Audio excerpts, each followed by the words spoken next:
Bonsoir à toutes et à tous et bienvenue dans cette édition des conversations spirituelles d'Apolline dédiée aux émotions et aux fleurs de Bach. J'espère que vous allez tous très bien. Je suis vraiment super heureuse de vous retrouver ce soir et je suis très excitée parce que ce soir, nous allons voir ensemble comment prendre soin de votre santé de manière intégrale en favorisant l'équilibre entre le corps et l'esprit grâce aux fleurs de Bach. Vous êtes déjà très nombreux, on commence à monter de plus en plus, c'est super. Dites-nous d'où vous venez dans le chat, n'hésitez pas. Merci à tous d'être présents, de prendre ce temps pour vous, pour votre bien-être, mais aussi pour votre santé physique, comme vous allez le voir dans quelques instants. Pour commencer, donc je me présente, je m'appelle Apolline et j'aurai la joie ce soir d'animer cette conférence. Je transmettrai toutes vos questions et vos remarques à Marina, qui est notre invitée exceptionnelle de cette édition. Alors Marina, comment vas-tu ce soir? Es-tu heureuse d'être parmi nous? Oui, bonsoir à toutes et à tous et merci à toi Apolline, je suis ravie d'être parmi vous et je me réjouis de tout ce qu'on va voir ensemble sur les fleurs de Bach et donc bienvenue à toutes et à tous. Alors Marina, je vais rapidement te présenter, tu auras l'occasion de nous en parler un peu plus tard dans la soirée. Pour rappeler à tout le monde, tu es une conseillère agréée en fleurs de Bach, ambassadrice de la marque La Drôme et animatrice d'émissions de santé naturelle.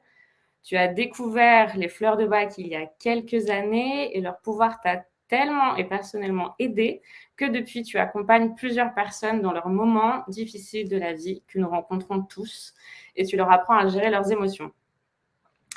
Et c'est vraiment pas une chose facile à faire que de gérer les émotions. Et aujourd'hui, si vous êtes tous ici, c'est que vous êtes dans ce cas, mais vous êtes vraiment pas les seuls. Comme on peut le voir dans les différentes statistiques, il y a 9 Français sur 10 qui se disent stressés et les femmes sont plus particulièrement touchées par ce stress. On a notamment aussi 40% des Français qui se disent insatisfaits de leur vie. Et le problème, c'est que y a de nombreuses études qui ont démontré l'impact des émotions sur notre corps et notre bien-être, tant sur notre système immunitaire que sur les maladies cardiaques et encore sur la maladie d'Alzheimer. Mais ce soir, on n'est vraiment pas là pour vous faire peur, bien au contraire. Ce soir, c'est pour ça que Marina est là. On veut vraiment vous apporter une lueur d'espoir, qu'il est possible d'avoir ces émotions positives alors que tout dans notre vie est compliqué ou que nous sommes malades ou que nous avons subi un trauma émotionnel. C'est pourquoi ce soir, Marina, tu vas nous dire concrètement et simplement avec tes mots comment gérer ces émotions, comment vivre avec et comment les fleurs de Bach peuvent nous soutenir sur ce chemin. Donc, cette conférence va se faire en 2 temps. Pour commencer, on va parler émotions, bien évidemment. Que sont-elles? Comment elles nous impactent? Tu nous diras également les grands principes du Dr Bach. Tu nous parleras des fleurs, de leur botanique et de ce qu'il est possible de mettre en place dans son quotidien pour vivre plus sereinement. Je n'en dis pas plus ici, tu l'expliqueras après, mais vous verrez que les fleurs sont peut-être la solution qui pourra changer votre quotidien. Puis, dans une seconde partie, Marina, tu nous donneras des conseils concrets face à l'anxiété, le stress et le manque de confiance en soi. Nous verrons également qu'il y a des problèmes physiques qui se développent avec ces émotions. En bref, Marina, tu vas nous dire comment gérer nos émotions au quotidien, comment faire pour qu'elles deviennent nos alliés et non nos ennemis. Alors, je vois que le chat s'anime de plus en plus. Nous avons Émilie, Liliane, Evelyne. Bonsoir encore une fois à tous. Et restez bien jusqu'à la fin parce que du coup, Marina, à la fin, tu nous réserves une superbe, belle surprise. Tu vas concocter 3 flacons, voire 5, en fonction des témoignages qu'on recevra, des flacons personnalisés sur mesure. Alors, mesdames et messieurs, on va bientôt commencer. Je vois que ça monte, c'est super. Avant de plonger dans le vif du sujet, quelques précisions techniques. Assurez-vous d'être connecté en filaire pour ne pas avoir de problème de connexion ou de ralentissement. Utilisez Google Chrome.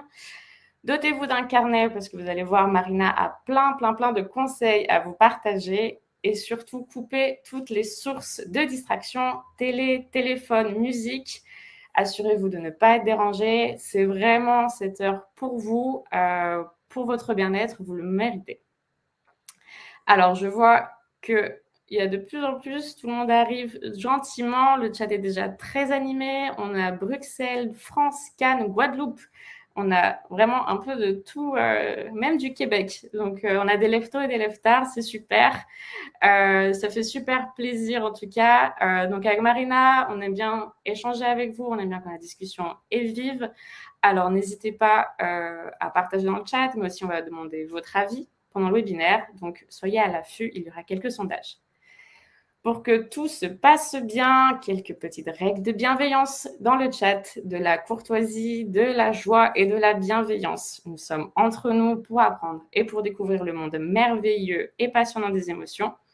Bien que je comprends qu'il puisse être frustrant de ne pas avoir votre réponse tout de suite, je vous demanderai un tout petit peu de patience et de bienveillance. Et si vous avez un problème technique, il y a Aurélien, donc, qui est déjà en train de discuter avec vous dans le chat, mais il se tient à votre disposition si vous avez des problèmes de connexion, de son, etc. N'hésitez pas à le contacter. Bon, Marina, je pense qu'on est prêt. Après toutes ces explications, on va pouvoir commencer. Donc, on a envoyé un formulaire en avance. On a reçu énormément de témoignages, vraiment énormément. On a senti que vous étiez tous démunis face à vos émotions, telles que la colère, le stress, la tristesse et même la solitude. C'est vraiment des parcours de vie très émouvants et très touchants. Avec Marina, nous les avons tous lus en détail et je tenais vraiment à vous remercier tous de nous avoir ouvert votre cœur et d'avoir partagé vos émotions avec nous. Merci de nous avoir fait confiance pour ça parce que je sais que lorsque vous avez essayé d'en parler avec votre entourage proche ou vos amis, eh bien des fois vous avez reçu des réponses ça passera, c'est pas important, c'est pas le sujet. Alors je vous dis tout de suite, avec Marina, ce ne sera pas le cas. Elle est là pour vous aider du mieux en tout cas que nous pouvons. Alors, Marina, ça va être ma première question de la soirée. Aujourd'hui, dans nos sociétés, les émotions sont mal vues, des fois elles sont genrées, on nous prend pour des hystériques ou des cœurs de pierre. À ton avis, pourquoi avons-nous peur de nos émotions et comment tu définis les émotions? Merci Apolline pour cette présentation et effectivement, merci à tout le monde pour avoir posé vos questions qui effectivement ont été très très touchantes. Alors, on va commencer effectivement par la question sur comment on peut définir les émotions parce que ça vous aidera après à comprendre pourquoi est-ce qu'on peut en avoir peur. Une émotion, tout bêtement, au départ, ça vient du latin. C'est un mot qui vient du latin qui est movere et qui veut dire mettre en mouvement ou ébranler. Donc, en fait, de base, une émotion, c'est quelque chose qui vient en mouvement dans votre corps. C'est pas quelque chose qui est palpable, mais c'est quelque chose qu'on ressent, voire qu'on peut ressentir très, très fort. Et donc, c'est ce qui fait qu'effectivement, parfois, les émotions, ça peut être difficile à vivre. Donc, en fait, il faut le voir comme une onde qui arrive dans votre corps. Et donc, au départ, c'est une information qui est neutre. Une émotion, c'est quelque chose, c'est une information qui vient vous alerter sur un sujet. La colère, ça vient dire peut-être qu'il y a eu un manque de respect, qu'il y a eu un manque d'intégrité. La tristesse, c'est qu'il y a eu peut-être la perte de quelque chose qui s'est produit pour vous, etc., etc. Donc, jusqu'à présent, on se dit, on a des ondes, etc. Et normalement, une émotion au sens pur, strict du terme, c'est une onde qui dure quelques secondes. Ça peut être pour l'image, quand vous êtes face à un magnifique coucher du soleil ou à un très beau paysage, eh bien, on peut se dire, voilà, là, c'est magnifique. Et pendant quelques secondes, vous êtes submergé de joie de voir ce paysage. Et puis après, hop, ça repasse sur une autre émotion, sur d'autres pensées, etc. Le problème étant que pour nous toutes et tous, et c'est mon cas aussi, il y a des émotions qui vont être un peu plus longues à faire passer. Donc, si on devait donner une image, imaginez que vous avez un ciel bleu devant vous, et puis dès lors qu'il y a une émotion qui apparaît, on va voir que c'est comme un petit nuage. Et puis donc, en temps normal, juste ce nuage passe, c'est une information. Et effectivement, par rapport à notre vécu, par rapport aux situations de vie qu'on peut être amené à vivre, eh bien, c'est vrai que des fois, ce nuage peut avoir du mal à passer. Et c'est ce qui va faire que, du coup, une émotion, elle va pouvoir durer dans le temps. Et effectivement, comme tu l'as dit, c'est vrai qu'on vit malheureusement dans une société où on n'a pas trop eu d'hygiène de vie émotionnelle, on n'a pas trop eu l'habitude de vivre ces émotions. Et c'est vrai que on retrouve beaucoup d'ailleurs chez les enfants. On peut dire aux garçons qu'il ne faut pas pleurer, aux filles qu'il ne faut pas se mettre en colère parce que c'est pas beau une fille qui se met en colère. Donc effectivement, il y a cet aspect genré. Et de manière générale, c'est vrai qu'il y a plein de milieux sociaux où montrer ses émotions, c'est pas quelque chose qui est bien vu. Et c'est ce qui fait qu'en fait, imaginez que cette onde dont je parlais, eh bien en fait, donc va y avoir l'onde de tristesse, l'onde du deuil, l'onde de la colère, l'onde de l'injustice. Et en fait, ça va pouvoir créer comme ça un espèce d'accumulation très clairement d'émotions et qui va faire qu'au fur et à mesure, eh bien, ça va s'accumuler. On va pouvoir potentiellement aussi prendre l'habitude d'avoir toutes ces émotions. Par exemple, dans les questions, il y avait beaucoup, dans les témoignages, il y avait beaucoup de choses sur l'injustice, des injustices sociétales, des choses qui vous mettaient vraiment très en colère. Et en fait, c'est comme si plus vous voyez des informations qui vous mettent en colère, plus ça va créer en fait cette vie émotionnelle qui va être très très intense et où du coup, quand on est très en colère, en plus la colère ou l'injustice, c'est des émotions qui sont bien vives. Et donc, du coup, c'est sûr que ça va être un petit peu difficile à gérer, à digérer, très clairement. Donc, voilà un petit peu pourquoi ça peut être difficile de vivre ces émotions. Et puis, il y a des émotions qui font peur parce que ça vient réveiller beaucoup de choses. Juste pour terminer là-dessus, il y avait le docteur Bach qui nous parle de l'image de l'oignon émotionnel. Alors, peut-être que ça vous parlera. Donc, imaginez qu'il y a votre petit oignon quand vous naissez qui est, on va dire, sans couche. Et puis, au fur et à mesure de nos expériences de vie, et c'est vrai que dans vos témoignages, il y avait beaucoup de choses qui étaient très difficiles, hein, effectivement. Il y a eu des traumas qui se sont passés dès l'enfance. Et effectivement, ça vient rajouter comme ça des couches de protection au départ. C'est vraiment là pour vous protéger.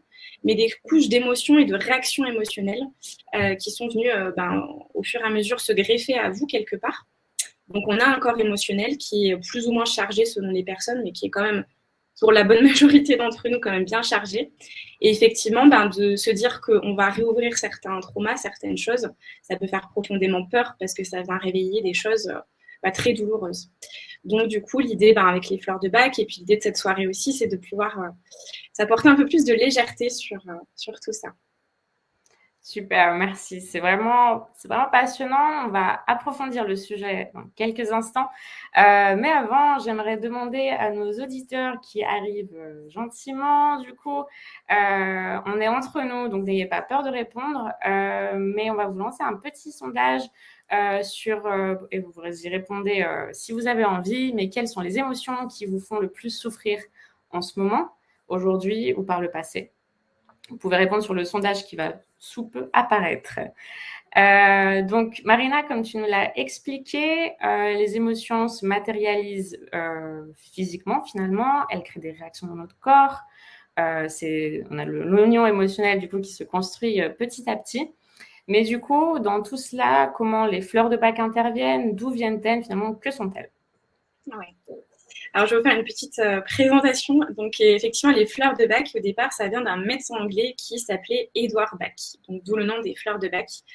C'est une méthode qui a été développée dans les années 1930 en Angleterre, donc vous voyez que c'est quand même assez récent. Et en fait, c'est un médecin qui, au départ, était médecin immunologue, bactériologiste, donc médecin allopathique classique.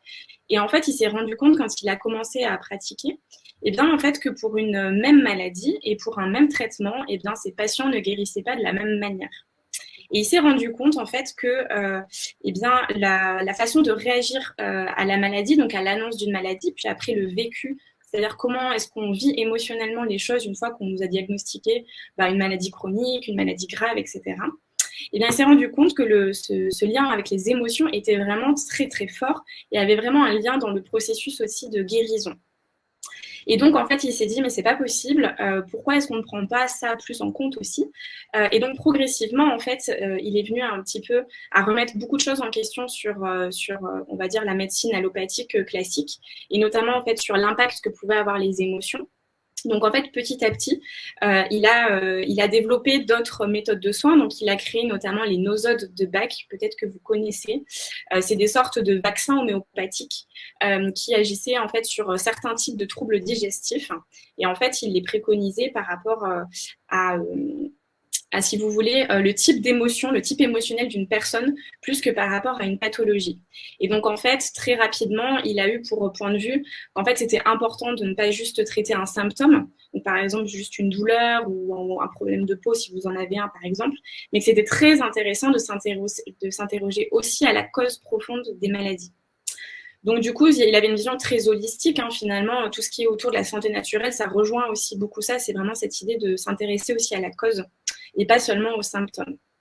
Donc, du coup, sur toutes ces expériences-là, un petit peu empiriques, il a décidé de mettre au point cette fameuse méthode que sont les fleurs de Bach. Donc, effectivement, on a commencé à parler des émotions. Et c'est pas pour rien, puisqu'en fait, c'est une méthode qui agit essentiellement sur la sphère des émotions, la sphère émotionnelle. Donc, du coup, ça se présente très concrètement comme ça. Je vais vous montrer. Effectivement, c'est des petits flacons comme ça. Donc, ça se prend sous la forme de gouttes, même si aujourd'hui, il existe des granules. Et donc, en fait, le mode d'emploi, si vous en prenez une fleur de Bach unitairement, ça sera 2 gouttes 4 fois par jour réparties dans la journée. Donc, par exemple, le matin, à midi, à 16 heures, le soir. Et vous pouvez aussi prendre plusieurs fleurs de Bach ensemble. Vous pouvez aller jusqu'à 7 fleurs, puisque effectivement, si je reprends l'image des ondes, on a différentes émotions en même temps. Et donc, effectivement, le travail notamment d'un ou d'une conseillée en fleurs de Bach, c'est de préconiser plusieurs fleurs de Bach, et c'est ce qu'on va faire à la fin de ce webinaire. Donc voilà ce que c'est dans les grandes lignes. Après, c'est une méthode qui repose beaucoup sur la simplicité et l'auto-assistance. Donc c'est-à-dire qu'en fait, le docteur Bach, il se disait, tout comme en fait, on pourrait prendre un médicament quand on a mal à la tête, l'idée c'est de se dire, dès qu'on ressent une émotion, par exemple, dès qu'on ressent de la peur, j'ai cette conscience de moi-même que j'ai cette peur-là, et donc je vais prendre telle ou telle fleur de Bach associée. Donc la difficulté réside dans le fait qu'il y en a 38 des fleurs de Bach, et il y en a qui peuvent un petit peu se ressembler, donc il faut juste savoir quelle est la bonne à prendre. Mais voilà, et il y a donc cette idée de simplicité et d'auto-assistance dans le sens où tout le monde devrait pouvoir avoir accès en tout cas à une meilleure santé émotionnelle, à une meilleure hygiène de vie émotionnelle, et que normalement, on ne veut pas que ce soit quelque chose qui soit compliqué, mais au contraire que ce soit quelque chose qui soit simple à vivre. Donc voilà, en gros. Super. Et du coup, est-ce qu'il y a des contre-indications face à ça? Est-ce que il y a de l'alcool? Comment ça c'est... Est-ce que tout le monde peut en prendre? Ouais. Tout le monde, la bonne nouvelle, c'est que, et ça va aussi dans cette idée de simplicité, c'est que il n'y a pas de contre-indication du tout. Alors, il y a une précaution d'emploi qui est effectivement, comme il y a de l'alcool, on n'en donne pas aux personnes qui sont en sevrage d'alcool ou qui ont des allergies à l'alcool. On ne va pas faire n'importe quoi avec ça. Donc, dans ces cas-là, il existe maintenant des marques comme les Fleurs de l'Atlas qui proposent des élixirs floraux sans alcool. Néanmoins, c'est toujours bien de faire valider aussi par un médecin que c'est OK, etc. On ne se substitue jamais à l'avis d'un médecin de toute façon. Mais sinon, c'est très, très safe, c'est-à-dire qu'un nouveau-né peut prendre des fleurs de Bach, une personne en fin de vie aussi. Et si vous êtes notamment sous antidépresseurs, anxiolytiques, il n'y a aucune contre-indication. Au contraire, ça peut faire que du bien de travailler en synergie justement avec certains médicaments. Super. Mais donc, du coup, on est d'accord. Finalement, il n'y a pas de composé actif à l'intérieur. Tu dis que c'est que de l'eau mélangée à l'alcool. Mais du coup, comment ça fonctionne? Ouais. Juste pour préciser parce que je sais que souvent, il y a des peurs sur les enfants. Et l'usage d'alcool. Alors sachez qu'en fait, si vous donnez donc 2 gouttes 4 fois par jour, vous pouvez diluer dans un verre d'eau ou dans du thé, pourquoi pas. Et si c'est des enfants qui qui prennent le biberon, vous pouvez tout à fait mettre aussi les gouttes dedans. Donc en fait, c'est vraiment la présence d'alcool est vraiment minime, même pour des enfants, puisqu'en fait c'est vraiment que 2 petites gouttes, par exemple dans un biberon de 25 centilitres ou 50 centilitres. Et on dit de toute façon que qu'il y a plus d'alcool dans une banane mûre que par exemple dans la prise quotidienne de fleurs de Bach. Donc là-dessus, on est vraiment sécure. Et puis encore une fois, si vous n'êtes pas OK pour des raisons aussi religieuses ou autres sur le fait de donner de l'alcool à un enfant ou autre, il n'y a pas de souci, vous pouvez aller vers des marques qui font sans alcool. Et donc, du coup, ta question portée, redis-moi, pardon, j'ai oublié. Que du coup, donc, on a principalement, il n'y a que de l'eau dans les fleurs de Bach, il n'y a pas de composé actif. Et du coup, finalement, comment ça fonctionne? Oui. Donc, c'est vrai qu'en fait, les fleurs de Bach, ça fait partie de la phytothérapie, donc des plantes médicinales, mais on pourrait vraiment dire aussi que ça fait partie de la médecine énergétique et que c'est une médecine vibratoire. Puisqu'en fait, on utilise le message des plantes, donc des 38 fleurs de Bach, pour tout simplement les utiliser sur nos propres émotions. Donc là-dessus, on va reprendre l'idée de ces ondes. C'est pas quelque chose qui est palpable, c'est quelque chose qui est énergétique finalement, les émotions. Et donc, en fait, il faut imaginer que les plantes, en fait, elles sont trempées dans de l'eau pendant plusieurs heures avant d'être utilisées justement et mises dans des flacons. Et donc, en fait, les fleurs ont un message vibratoire aussi. Elles ont des principes, certaines plantes ont des principes médicinaux, effectivement, pour faire des tisanes, des huiles essentielles, etc. Mais elles ont aussi un message vibratoire et c'est ce message qui est utilisé. Et en fait, on utilise l'eau puisque l'eau est un conducteur. Il y a eu plusieurs travaux qui ont montré justement que l'eau avait une mémoire et l'eau était capable eh bien de conserver un certain type de message. Donc, c'était déjà le cas avec le médecin Jacques Benveniste dans les années 80-90. Et puis après, on a eu le prix Nobel de médecine Luc Montagnier qui a repris tous ces travaux dans les années 2000. Donc, c'était pas non plus des hurluberlus, oui. C'est vraiment des médecins qui ont aussi montré ça. Et donc, du coup, c'est l'eau qui agit comme un messager et qui va, si vous voulez, réguler par le fait que ce soit des vibrations qui vont réguler vos propres vibrations émotionnelles. C'est pour ça que, du coup, il n'y a pas de contre-indication, puisque comme il n'y a pas de principe actif, il n'y a pas de contre-indication. Et on est sécure là-dessus. Voilà, n'hésite pas à me dire si ce n'est pas clair. Je pense que ça va. N'hésitez pas dans le chat à demander si vous avez besoin de plus de précision. Mais du coup, donc, tu es en train de nous dire que finalement, donc, cette eau qui garde en mémoire les aspects, les propriétés des fleurs de bac, donc on va pouvoir gérer plus facilement nos émotions. Donc, on sait que maintenant, les fleurs de bac interviennent sur la sphère émotionnelle. Mais par exemple, on a reçu un témoignage donc, de Dominique qui éprouve des moments de stress et d'anxiété en raison de ses problèmes de santé, de sclérose en plaques et des problèmes articulaires. Est-ce que les fleurs pourront l'aider ? Ouais, alors c'est une question très importante et qui va permettre vraiment de cadrer les choses. Les fleurs de bac ne guérissent d'aucune maladie physique et n'ont pas cet objectif-là. L'idée, enfin, je veux dire, chacun a pris son domaine. Hein. Les fleurs de bac, il y a vraiment cet objectif de retrouver un confort émotionnel. Donc, effectivement, sur une sclérose en plaques, sur des douleurs articulaires, l'objectif de prendre des fleurs de bac ne va pas être de guérir, vraiment. Et ça, faut faire vraiment, je tiens vraiment à le préciser parce que c'est ce qui fait aussi malheureusement que souvent la santé naturelle va être décrédibilisée. Et je pense que c'est important de garder un minimum d'éthique professionnelle et d'intégrité intellectuelle aussi. Les fleurs de bac n'ont pas du tout cet objectif-là. Par contre, les fleurs de bac vont pouvoir accompagner absolument toutes les maladies, toutes les pathologies, mais d'un point de vue émotionnel. Donc, c'est-à-dire que là, par exemple, cette personne, c'est Dominique, je crois, nous dit qu'elle a du stress et de l'anxiété. Donc, par exemple, les fleurs de bac vont lui être très utiles pour gérer ce stress, pour gérer cette anxiété et pour l'accompagner dans tout ce qu'elle vit. Donc, par exemple, le fait d'avoir des douleurs articulaires, qu'est-ce que ça crée comme émotion? Qu'est-ce que ça crée comme pensée aussi? Est-ce qu'il va y avoir, par exemple, de l'impatience, de l'agacement, de la peur? Effectivement, on parle d'anxiété, de stress. Donc, s'il y a ce type de peur, ça peut être, par exemple, peur pour sa santé. Ça peut être la fleur mimulus, la mimule. Si c'est peur parce qu'on a peur, peut-être pour ses proches, d'être capable de moins faire les choses, ça peut être red chestnut. Enfin, voilà. Après, il faut personnaliser. Mais en tout cas, c'est comme ça qu'on travaille quand on a affaire à des maladies, quelles qu'elles soient, en fleurs de bac. Super, c'est super. Et Dominique avait aussi une question. Tu as un peu répondu, mais on va repréciser quand même les choses. Est-ce qu'il faut faire attention aux interactions avec les huiles essentielles, avec l'homéopathie ou avec d'autres traitements?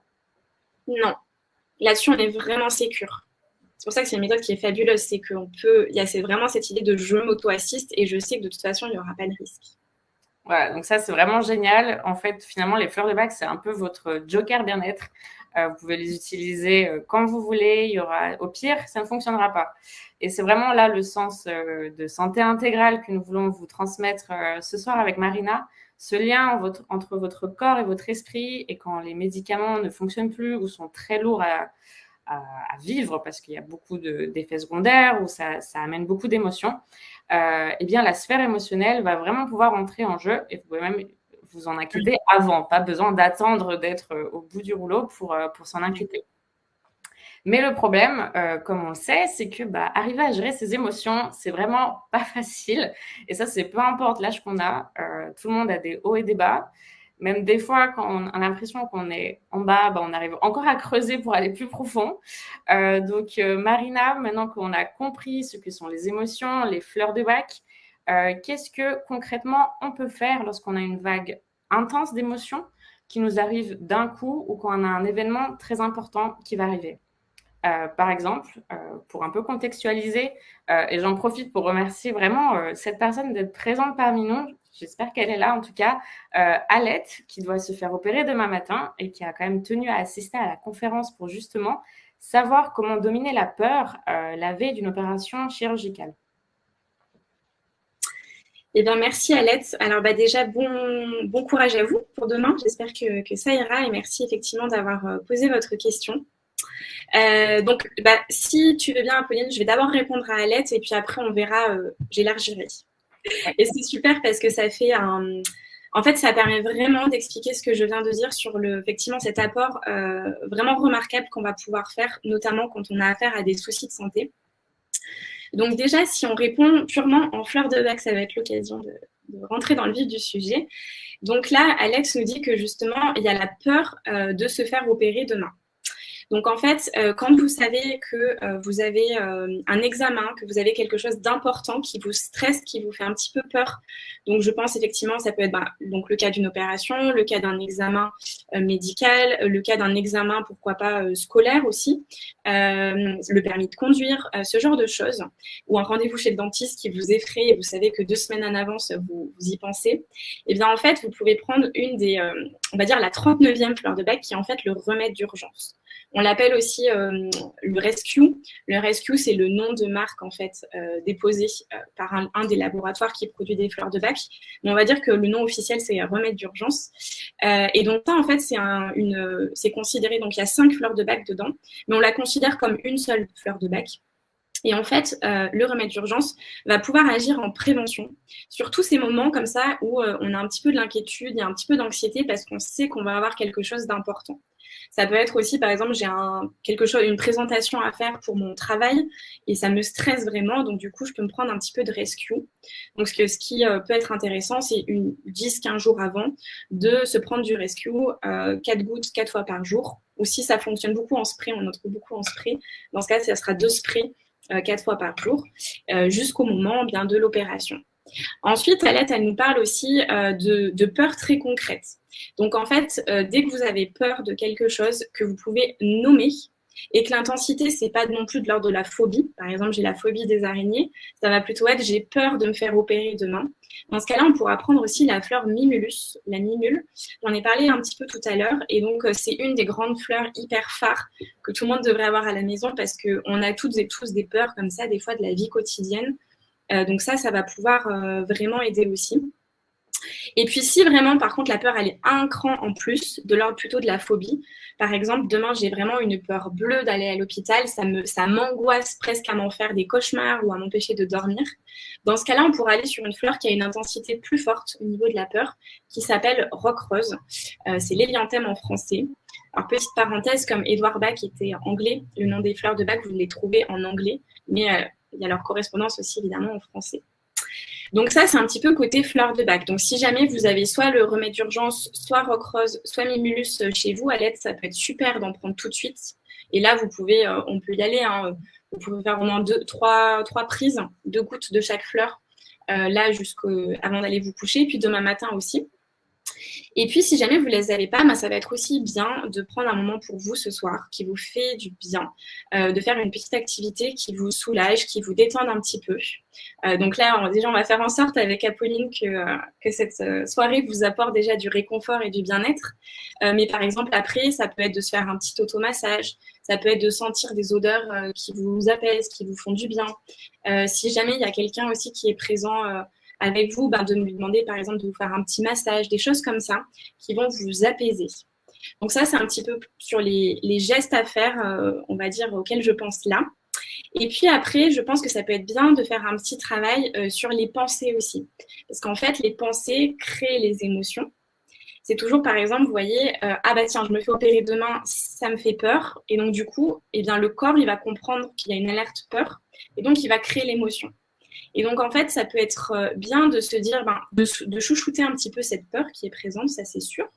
Mais aussi de se dire, d'essayer de voir peut-être une autre façon un peu plus positive de voir les choses, qui pourrait être de se dire, par exemple, là, je me fais opérer, mais je sais que c'est pour mon bien. sans doute qu'a priori, s'il y a un médecin qui a dit qu'il fallait que je me fasse opérer, c'est peut-être pour atteindre une meilleure santé, c'est peut-être pour me soulager d'une douleur. Ou, voilà, je ne sais pas quel est le type d'opération, hein, mais on peut le voir aussi sous un aspect plus positif, dans le fait que potentiellement cette opération va pouvoir m'apporter du bien. Donc ça aussi, ça peut peut-être vous aider. Donc voilà pour Alette, j'espère que ça aura répondu. Et puis pour ta première question qui est effectivement comment on fait quand on est submergé un peu par une vague d'émotions. Et ça arrive, parce que du coup je disais c'est que les émotions sont créées par les pensées et les pensées on en a 36 000 par jour. Donc imaginez le bazar que ça peut être de temps en temps. Donc effectivement, quand on a une émotion qui nous submerge, il faut vraiment avoir cette image qu'en fait, imaginez que là, c'est le carreau et que vous êtes là. Et en fait, vous êtes vraiment la tête contre le carreau et en fait, c'est comme si cette émotion, elle prenait toute la place. Et donc, l'idée, pour arriver à se soulager un petit peu, ça va être de prendre de la hauteur. Et donc, de dézoomer un peu de la situation. Et donc, pour faire ça, comment est-ce qu'on peut faire très concrètement? Parce que notamment, quand on a des émotions très fortes, de tristesse, de colère, etc., c'est pas toujours si évident. Mais en tout cas, quelque chose qui peut vraiment aider, c'est de se recentrer sur un point et de retrouver en fait un espèce de neutralité à l'intérieur de nous. Donc en fait, on va pouvoir le faire par exemple avec la respiration. Donc vous pouvez faire de la respiration, voilà, prendre le temps de vous reconcentrer sur votre souffle. Ça peut être aussi tout simplement de fixer un point, donc par exemple de fixer un point sur le mur qui est en face de vous, jusqu'à ce que vous puissiez retrouver un petit peu de neutralité intérieure. Donc attention, ça ne veut pas dire que le problème a disparu parce que l'émotion ou le problème est toujours là. Par exemple, demain, je me fais toujours opérer. Mais en fait, en reprenant de la respiration, en se reconcentrant sur un point qui est neutre, et bien en fait, on va arriver comme ça à dézoomer. Et on va arriver à se souvenir que oui, le problème est toujours là, mais qu'il y a plein de petites choses qui gravitent autour. Et en fait, plus on dézoome, plus on va réussir et bien aussi à dépasser le problème ou à le voir sous un autre angle. Et en fait, ça, c'est exactement le travail que va faire les fleurs de bac dans votre corps émotionnel. C'est vraiment de dézoomer en fleurs de bac. C'est important de préciser aussi qu'on ne supprime pas l'émotion. C'est pas la méthode, je prends un médicament et en 20 minutes, je n'ai plus de douleur. En fait, le docteur Bach, il considérait que si on avait des émotions, c'est que c'était très utile, ça venait nous apporter une information qui était précieuse pour nous, pour évoluer. Donc, en fait, on ne va pas la supprimer. Par contre, on va faire redescendre l'intensité et on va arriver à dézoomer. Donc, voilà, ça peut être intéressant de se reconcentrer aussi sur son souffle. Pourquoi pas en même temps de sentir une petite odeur relaxante pour essayer de retrouver un petit peu en calme. Bon, il en existe plein des techniques, mais en voici une en tout cas. C'est sûr. Et merci pour ce partage. Il y a d'autres, dans les différents témoignages qu'on a reçus, beaucoup d'entre vous nous ont partagé avoir des problèmes de confiance en soi, pour oser dire non, parce que vous aviez l'habitude de prendre soin de tout le monde. Que dit le docteur Bach à ce propos? Est-ce qu'il y a des fleurs, des choses à mettre en place? Ouais. Alors, il y a une grande fleur de bac qui va aider justement quand on a du mal à s'affirmer, quand on a du mal à dire non. Cette fleur s'appelle centauri. C'est la centaurée en français. Et donc, en fait, la botanique aussi nous aide beaucoup à savoir un petit peu comment est-ce qu'une fleur va fonctionner. Et c'est quelque chose que je diffuse beaucoup aussi dans mon programme sur les fleurs de bac. C'est qu'en fait, la botanique, elle est vraiment très puissante. Et donc, la centaurée, c'est une toute petite fleur qui pousse en fait souvent sur des chemins et qui a tendance à se faire facilement piétiner. Donc, vous voyez, il y a l'image un petit peu de comme une petite fleur qui serait toute fragile et qui a du mal en fait à se positionner. Et donc, forcément, si on fait un lien avec nous, nos émotions humaines, et bien effectivement, il y a plein de personnes pour qui, face à certaines situations, ça va être difficile de dire non. Souvent, ça peut être parce qu'on va manquer de confiance en soi. On va peut-être avoir tendance à se dire que si on dit non, les gens ne vont plus nous aimer. Ça peut nous parler aussi d'affection. Ça peut très clairement, quand on sent qu'il y a un petit peu de dépendance affective ou où s'est passé des choses au niveau émotionnel, relationnel qui ont été douloureux, en fait, effectivement, la peur de ne plus être aimé, elle peut être très forte et à raison. Donc, Centauri va pouvoir aider sur justement le fait de se repositionner, d'oser dire non, sans avoir peur qu'on nous rejette finalement. Et ça va permettre finalement de mieux s'affirmer et de retrouver confiance en soi. Après, on a plein d'autres fleurs de la confiance en soi. Effectivement, donc ça, c'est un truc qui est intéressant aussi quand on s'intéresse aux fleurs de bac, c'est qu'il y a plein de mots valises. Et en fait, par exemple, confiance en soi, c'est un mot valise. C'est-à-dire que, par exemple, moi, si je dis que je manque de confiance en moi, je suis sûre que toi, Apolline, tu vas avoir une autre définition que moi. Et puis, Alex, tout à l'heure, aura une autre définition. Dominique, tout à l'heure, aura encore une autre définition ou un autre ressenti. Et ce qui peut amener, du coup, autant de fleurs de bac qu'on est sur cette planète. Donc, du coup, ça va être intéressant. Donc, pour vous en donner quelques-unes, il y a une grande fleur de bac du manque de confiance en soi qui s'appelle l'arche. L'arche, c'est le mélèze en français. Et donc, c'est un conifère et c'est l'un des seuls conifères en Europe qui perd ses aiguilles. Donc, il a l'idée qu'il y a peut-être quelque chose en moins par rapport aux autres. Et donc, en fait, c'est une fleur qu'on va pouvoir donner justement quand on a tendance à se comparer négativement aux autres, à se dire que nous, on est moins bien, que les autres, ils sont mieux, que de toute façon, même si on aimerait se lancer dans un projet, potentiellement, une autre personne serait plus douée que nous. Et en fait, c'est une fleur qu'on va pouvoir prendre quand on a justement peur de passer à l'action, parce qu'on a peur de se tromper, parce qu'on a peur de l'échec aussi peut-être.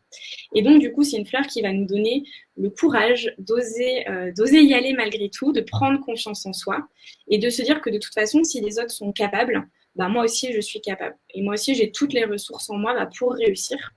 Donc, c'est une fleur, pour l'anecdote, qui est une des plus vendues en France. Donc, c'est intéressant aussi par pays de voir un peu. Donc, celle-ci va pouvoir aider justement à retrouver confiance en soi, en ses capacités et à oser passer à l'action. Parce que souvent, quand on est dans du large, c'est vrai que c'est un truc que je n'ai pas encore trop précisé, mais en fait, dans les fleurs de bac, il y a toujours un aspect un petit peu négatif et un aspect positif. L'aspect négatif ou déséquilibré, c'est l'aspect émotionnel déséquilibré dans lequel on est. Et en fait, l'aspect positif ou équilibré, c'est l'effet de la fleur, ce qu'elle va faire très concrètement une fois qu'on l'a prise. Voilà, donc du coup, celle-ci peut aider. Après, je pense à une autre fleur de la confiance en soi quand on a du mal à faire confiance en ses choix. Quand, par exemple, au fond de nous, on est relié à son intuition, mais en fait, qu'on va avoir tendance toujours à hésiter et notamment à demander conseil aux autres, notamment à sa famille. Qu'est-ce que tu penses de est-ce que je devrais faire ci, est-ce que je devrais faire ça? Et donc, en plus, souvent, c'est pas, quand on est dans cette situation-là, c'est pas évident parce que c'est souvent sur des choix qui sont importants. Du style, est-ce que je déménage? Est-ce que je me sépare ou pas de mon conjoint? Ça peut être sur des décisions de vie assez importantes. Et donc, ce qui peut créer un petit peu un stress, ça c'est sûr. Et donc là, c'est un manque de confiance, mais dans ses choix, dans sa capacité à faire le bon choix. Donc, vous voyez comme ça qu'on peut avoir différentes choses. En tout cas, ça vous fait du coup 3 exemples qu'on peut faire sur la confiance en soi en fleur de bac. Ouais, c'est sûr que confiance en soi, c'est vraiment un thème qui revient très souvent et ça, c'est peu importe vraiment l'âge qu'on a. Donc, en tout cas, merci pour ce partage. Il y a les noms des fleurs qui s'affichent sur le chat pour ceux qui n'arrivent pas à noter à temps. On va continuer un peu les questions. On en a reçu plein, mais il y en a une qui nous a particulièrement touchés. Donc, c'est celle de Hawaï. Donc, elle nous disait, depuis quelques années, suite à plusieurs deuils difficiles, à une perte de sens de la vie en général, j'ai développé de grosses crises d'angoisse avec palpitations, difficultés à respirer, nausées et problèmes digestifs liés à une grande peur de la mort, celle des proches et de la mienne. J'ai aussi d'importantes douleurs chroniques qui me gâchent la vie et je suis persuadée que celles-ci prennent source dans les blocages émotionnels que je n'arrive pas à percer. Qu'est-ce que tu en penses ? Oui, merci pour ce témoignage, Hawaï. Et effectivement, très probablement, alors c'est vrai que, très probablement que la cause de tout ça peut être aussi émotionnelle. C'est vrai que, par exemple, en médecine chinoise, je ne sais pas s'il y a des gens qui s'y connaissent un petit peu, mais on considère la médecine chinoise considère que les émotions, c'est la cause numéro 1 du déclenchement des maladies. Et effectivement, aussi, on sait aussi, même en Occident, même on est peut-être un peu moins ouvert sur ces notions de vie émotionnelle et développement des maladies, mais en tout cas, c'est sûr que maintenant, par exemple, dans les cancers, l'aspect émotionnel est un petit peu validé dans les facteurs de risque. Alors bien sûr, ça ne sera pas le seul, il y aura aussi toujours la vie, l'hygiène de vie au sens général, le fait de se faire du sport ou pas, l'alimentation, tous les perturbateurs endocriniens et toutes les cochonneries un petit peu qui sont autour de nous. Donc ça, c'est sûr que c'est des causes, on va dire, de déclenchement de cancer. Mais c'est vrai que c'est pas rare de voir un déclenchement de cancer aussi après un gros choc émotionnel. Donc effectivement, sans dire que parce qu'on fait un choc émotionnel, on va se faire un cancer après, attention, c'est pas non plus ce que j'ai dit. Mais en tout cas, c'est vrai que forcément, ça fonctionne ensemble en fait, de toute façon. Donc si le corps physique ça va pas, le corps émotionnel, il y a de grandes chances que ça aille pas non plus, et inversement. Donc, et d'ailleurs, c'est vrai que tout à l'heure, je disais que, je fais juste la petite parenthèse, je disais qu'effectivement, les fleurs de Bach n'agissent pas sur l'aspect physique, les maladies. Mais par contre, c'est vrai que le docteur Bach nous disait que, puisqu'on a un corps émotionnel relié à notre corps physique, et bien, si le corps émotionnel va mieux, et ben, il y a des grandes chances aussi que physiquement, on se sente aussi mieux. Donc effectivement, je serais pas surprise, en tout cas, que des blocages émotionnels soient en lien avec tout ça. Ensuite, du coup, pour répondre de façon fleur de Bach, effectivement, donc déjà, Hawaï, merci de nous avoir écrit. Et puis, j'imagine que vous vivez un quotidien qui n'est pas toujours simple parce qu'il y a des maladies, il y a des douleurs, il y a des grosses crises d'angoisse. Donc, en fait, sur tout ce qui va être la peur de la mort, et les crises d'angoisse, eh bien moi je me tournerai soit sur le remède d'urgence à nouveau, soit sur Rock Rose, l'hélianthème, qui est la peur vraiment ces peurs qui sont paniques et qui vont créer de l'angoisse. Donc là, ça peut être très intéressant d'avoir recours, pourquoi pas aux deux, ou à l'une ou l'autre, en sachant que l'hélianthème fait partie du remède d'urgence. Ensuite, sur la peur de la mort, mais des proches. Donc, ça veut dire, si j'ai bien compris, c'est qu'il y a une inquiétude par rapport au fait que vos proches puissent mourir. On s'inquiète pour ses proches. Alors, si c'est bien ça, la fleur de Bach associée, ça sera Red Chestnut. Red Chestnut, c'est le marronnier rouge. Donc, en fait, c'est une fleur qui fait partie de la famille des peurs et donc qui va pouvoir aider justement quand on s'inquiète pour les gens qu'on aime. Donc, ça peut être j'ai peur que mon conjoint, mes enfants meurent. Ça peut être j'ai peur qu'il arrive quelque chose de mal à l'un de mes enfants, etc. Voilà pour ça. Ensuite, Hawaï, vous nous dites qu'il y a une perte de sens de la vie en général. Donc là, il y a une fleur que j'adore, qui est magnifique, qui peut vous aider, qui s'appelle Wild Hot. Alors, Wild Hot, c'est la folle avoine en français. Et c'est une fleur magnifique quand justement on se sent en perte de sens dans sa vie, quand on sent que peut-être même on a des quêtes existentielles, des questionnements, ça peut aller jusqu'à pourquoi je suis là, quelle est ma raison, pourquoi est-ce que je suis sur cette terre, pourquoi je me suis incarnée ici. Et ça peut être ces questionnements aussi de se dire professionnellement vers quelle voie je devrais aller, quelle est finalement ma mission de vie. Dès qu'il y a un petit peu tout ça, ou dès qu'on se sent perdu dans sa vie parce qu'il y a une quête de sens ou une perte de sens, eh bien cette fleur va être vraiment magnifique puisque c'est une fleur qui va vous aider à vous relier à votre intuition, à votre, on pourrait même dire à votre âme. Alors après, ça dépend de la sensibilité de chacun. Certains vont l'appeler ma petite voix intérieure, mon intuition, mon âme, etc. Vous l'appelez avec votre ressenti comme c'est bon pour vous. Mais en tout cas, ça va vraiment aider à se relier à son âme et donc du coup à cette idée de je fais confiance dans cette fleur pour m'aider à retrouver le bon chemin qui sera le plus juste pour moi. Donc, magnifique fleur que moi j'aime beaucoup et qui peut vraiment aider beaucoup de gens en ce moment. Pour finir, on a les questions des deuils. Effectivement, il y a eu plusieurs deuils qui ont été difficiles. Si vous sentez que cette période de deuil, elle n'est pas encore clôturée, eh bien, en fait, une des fleurs, il y aurait 2 fleurs de Bach auxquelles je pense. La première, ça serait Star of Bethlehem, c'est l'étoile de Bethléem. C'est la fleur du deuil, des gros chagrins, des grosses tristesses. En l'occurrence, là, si vous avez perdu des êtres chers, et il y en a eu plusieurs en plus, il y a eu plusieurs deuils, donc plusieurs décès. Et si vous sentez que vous êtes encore dans cette période de deuil qui vous rend vraiment triste, c'est une fleur magnifique. L'étoile de Bethléem, là aussi, la botanique va aider. Il y a 5, c'est une étoile à 5 petites pétales qui sont d'une symétrie absolument parfaite et il y a une structure en fait vraiment de cette fleur. Et donc du coup, il y a cette idée que c'est une fleur qui va nous aider à nous restructurer, à repartir après des périodes de vie qui ont été profondément difficiles. Donc, elle pourrait en ce sens accompagner aussi Wild Hot. Donc, pourquoi pas celle-ci? Et si c'est des deuils qui vous font plutôt vivre une forme de nostalgie, où vous avez l'impression que vous avez un petit peu un pas dans le présent, un pas dans le passé, et bien dans ce cas-là, ça serait plutôt une fleur qui s'appelle Honeysuckle. Honeysuckle, c'est le chèvrefeuille. Et donc là aussi, c'est une odeur qui est assez agréable. Et vous savez, les odeurs, ça peut parfois nous ramener à des choses du passé.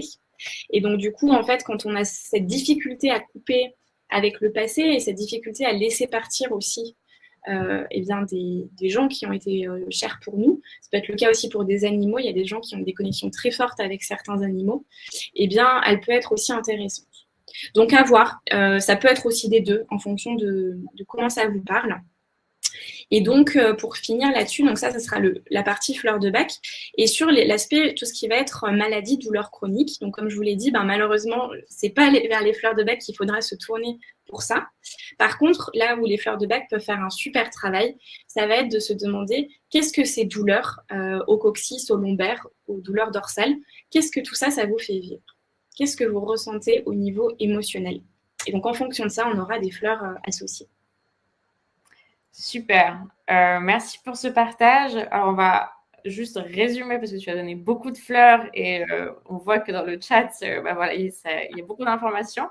Mais donc, on utilise Rogue Rose quand il y a des crises d'angoisse, peur de la mort, Red Chestnut pour la peur de la mort de vos proches, Wild Oat pour la partie quand vous avez un perte de sens de la vie, Star of Bethlehem ou Honeysuckle pour les deuils difficiles. Et enfin, tout ce qui est douleur chronique, eh bien, ça dépendra de l'émotion que vous ressentez face à ces douleurs. C'est ça. Super. Donc, je suis mauvaise. Et on va continuer un peu à creuser ce manque de sens à la vie, parce qu'on a reçu beaucoup de témoignages dans ce sens-là et aussi de sentiments de solitude. On a Yves qui nous a dit « Retraité depuis 9 mois, je cherche la raison de l'existence ».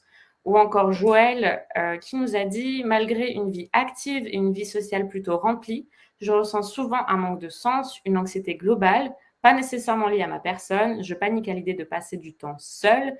Il faut toujours que j'ai un projet à court ou moyen terme pour me sentir dans une bonne énergie. » Qu'est-ce que tu en penses?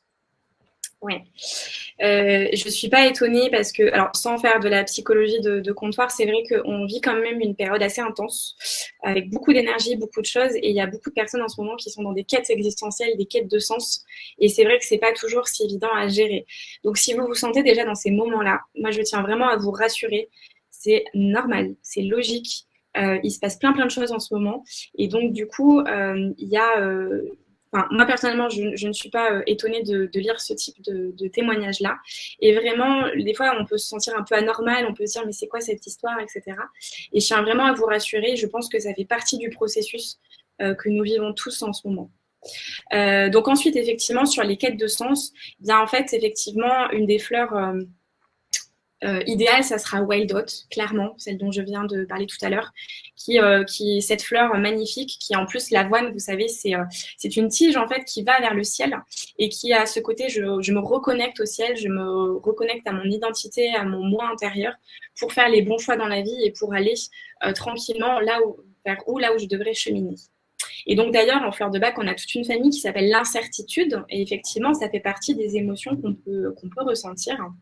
Et ensuite, c'est vrai que sur ces périodes de solitude, ces périodes aussi de retraite, qui était le cas pour Yves, effectivement, la retraite, c'est un vrai nouveau projet de vie. Je pense, donc là, ça sort un tout petit peu du cadre fleur de bac en tant que tel. Mais c'est vrai qu'en fait, des fois, on peut avoir l'impression que voilà, notre vie professionnelle s'est arrêtée et que du coup, on est un peu considéré comme la partie des vieilles personnes, quoi. Et en fait, je trouve ça vraiment, vraiment dommage parce que, en fait, surtout si vous êtes encore en forme, que vous êtes en bonne santé, mais ça peut être une période magnifique, la retraite, pour vraiment concrétiser des projets qui vous tiennent à cœur. Si vous savez pas trop quel projet faire, vers où aller, prenez Wild Oats, par exemple. Et pour se dire qu'en fait, c'est un nouveau printemps, une nouvelle jeunesse, un nouveau moment fabuleux pour vous, pour prendre le temps de faire ce qui vous plaît, pour vivre aussi à votre rythme, parce que souvent dans la vie pro, on a un peu des règles quand même de travail, on a des contraintes, etc. Donc, en fait, c'est vrai que je comprends vraiment que la période de retraite puisse être un moment pas facile. D'ailleurs, à ce sujet, ça me fait penser, pour toutes les transitions qui sont difficiles à vivre, pour toutes les périodes de changement, donc que ça soit des changements de rythme, par exemple, je passe à la retraite, ou ça peut être aussi des changements au niveau physiologique, hein, donc par exemple une grossesse qui serait un petit peu difficile à vivre, ou par exemple on peut sentir que le corps change. Il y a la période de la ménopause aussi, on va sentir que son corps va pouvoir évoluer. Des fois, on aime un peu moins son corps aussi, où il va y avoir des bouffées de chaleur, des symptômes physiques qui se présentent. Et donc, si tous ces changements sont difficiles à vivre, eh bien, il y a une super fleur de bac qui s'appelle Walnut, le noyer, et qui va pouvoir aider à stabiliser un peu tous ces changements et arriver à y faire face avec plus de douceur. Donc, effectivement, quand on a aussi ces quêtes de sens, Walnut pourrait avoir cette idée de je garde mon cap, je fais confiance en l'univers pour me guider malgré tout, malgré les incertitudes.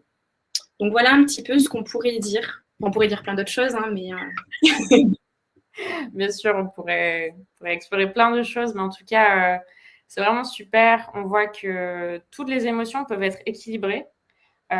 Mais le plus important, au final, comme tu l'as dit, répété, c'est finalement creuser les émotions que nous vivons. Parce que, comme on l'a dit, un manque de confiance en soi peut en fait cacher des émotions diverses et variées. Mais du coup, maintenant, vous avez quand même une meilleure idée, je pense, des remèdes pour retrouver confiance en vous et oser s'affirmer, et aussi quelques outils comme la partie rescue pour gérer des situations très stressantes et adapter en fonction de votre situation. Donc Marina, je sais que tu suis individuellement plusieurs personnes en tant que conseillère agréée en fleurs de bac. On va rentrer un peu plus dans le concret parce qu'on a évoqué beaucoup de fleurs. Peut-être que certaines personnes se disent que c'est que de l'eau, donc ça ne fonctionne pas. Mais du coup, dans tous tes accompagnements, est-ce qu'il y a des transformations qui t'ont vraiment estomaqué? Ouais. J'en pense à deux, mais en tout cas, je vais me concentrer sur une, et puis si on a le temps, je ferai les deux. C'est donc un monsieur que d'ailleurs je continue d'accompagner et qui était venu me voir donc il y a une quarantaine d'années à peu près, qui vit en couple, qui avait a priori sa vie se passait plutôt bien et qui a commencé à faire des grosses crises d'angoisse depuis l'été dernier et avec vraiment des symptômes physiques très très forts. Vraiment tous les symptômes possibles et inimaginables de la crise d'angoisse étaient présents. Et en fait, il y a même eu un jour où il a eu cette impression en fait de mourir. Donc c'était quelque chose de très très très fort. Et quand la première fois qu'on s'est rencontrés, c'est un monsieur qui était vraiment très paniqué, très stressé, très angoissé. Il a fallu, avant de rentrer dans ses émotions, donc avant de rentrer dans sa sphère un petit peu plus personnelle, il a fallu vraiment mettre en place un protocole, un peu si on peut dire ça comme ça, pour le rassurer, pour le mettre dans un espace de confiance, parce que c'est aussi très important quand on se confie comme ça sur ses émotions. C'est important de ne pas le faire avec n'importe qui, et c'est important, je pense, de se sentir en sécurité. Donc, on a fait tout ça. Donc, déjà, c'était déjà quelque chose de notable. Et en fait, effectivement, donc, il a eu un flacon de peur. Très clairement, on a mis quasiment toutes les fleurs de la famille des peurs pour essayer un petit peu de stabiliser déjà ça. Et en fait, si vous voulez, l'entretien, fleur de bac, a été quasiment exclusivement que là-dessus, parce qu'en fait, c'était tellement fort que, vous voyez, c'était cette image en fait d'être la tête contre le carreau. C'était très difficile de dézoomer et d'aller voir d'autres champs émotionnels. Donc ça, c'était le premier entretien. Le deuxième entretien, j'ai revu déjà un homme qui était beaucoup plus apaisé. Alors bien sûr, il y avait encore eu des crises d'angoisse, mais elles s'étaient un petit peu espacées. Mais voilà, quelqu'un qui avait déjà un peu plus de confiance. Et en fait, lors de ce deuxième entretien, on a pu aller bien plus loin dans les états émotionnels. Donc, on allait visiter d'autres espaces en lui, qui étaient très intéressants et qui étaient impossibles, qui étaient complètement verrouillés au premier entretien. Et donc, je l'ai revu après lors d'un troisième entretien. Et il me dit, là, j'ai fait que 2 crises d'angoisse dans le mois. Donc, ce qui était génial parce qu'avant, il en faisait tout le temps. Et donc, vraiment, je vous avoue que même moi, j'ai été très agréablement surprise et stupéfaite de l'effet des fleurs. Et vraiment, ça montre à quel point, vous voyez, donc en 3 séances, donc en fait, ça s'est passé d'1 mois à peu près, en 3 mois, on peut quand même avoir un changement émotionnel qui est quand même assez fou. Donc, je suis très contente. C'est quelqu'un que je continue à suivre Donc ça va un peu mieux. Il y a toujours ce terrain quand même de toute façon anxieux. Et en fait, le truc, c'est que c'est aussi installé, ça fait presque 1 an maintenant. Donc du coup, il y a toujours ce côté, on y va aussi progressivement, on avance à son rythme. Mais donc du coup, ça m'a quand même marqué.